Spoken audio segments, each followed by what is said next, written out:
আসসালামু আলাইকুম। আজকে আমি আপনাদের করে দেখাবো ভুড়ি বা বট, যে যাই বলেন সেই ভুড়ি ভুনা। আজকে ভুড়ি রান্না ভুনা যেটাই বলেন সেটাই।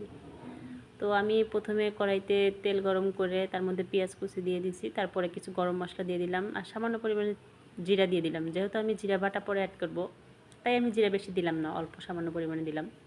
তারপর সেগুলো কিছুক্ষণ ভেজে নিয়ে আমি এর মধ্যে আদা রসুন বাটা দিয়ে দিলাম আর জিরা বাটা দিয়ে দিলাম। দিয়ে এগুলো কিছুক্ষণ কষিয়ে নেব। আমি গুঁড়া মশলাগুলো আলাদাভাবে কষাবো না, ভুঁড়ির মধ্যে দিয়ে আমি সব একসাথে কষে নেব। তো এই যে ভুঁড়িগুলো দিয়ে দিলাম, এখন সব কিছু নেড়েচেড়ে কিছুক্ষণ কষিয়ে নেব। তো সামনে কুরবানি ঈদ আসতেছে। এতদিন তো আপনারা নিজেদের মতো করে ভুঁড়ি রান্না করে খেয়েছেন, এবার না হয় আমার মতো করে রান্না করে খেয়ে দেখবেন কেমন লাগে।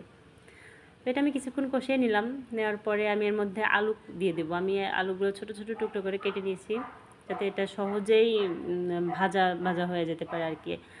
আর এই ভুঁড়িটা আমরা যেদিন রান্না করব সেই দিন খাবো না, 2-3 বার করে এটা জাল দেওয়ার পরে যখন এটা ভাজা হয়ে যাবে, মানে কালো কালো দেখতে লাগবে, তখন খাবো। এটা পরের দিন খাবো আমরা। তো এই যে আলু দিয়ে দিলাম, আলুর মধ্যে আমি কিছু পেঁয়াজও কুচি করে দিয়েছি। তো এটা এখন কিছুক্ষণ এইভাবে কষিয়ে নেব। নেওয়ার পর আমি সামান্য পরিমাণে পানি দিয়ে দেবো। আমি কয়েকবার ঢাকনা খুলে নেড়ে চেড়ে দিচ্ছি।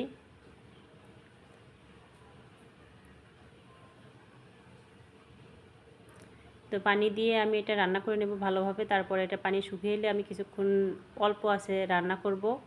করার পরে আমি এটা রেখে দেব, পরবর্তীতে আবার আমি এটা জাল করব। তো এই যে পরের দিন আমি এটা আবার জাল করে নিছি, দেখেন দেখতে কেমন লাগছে।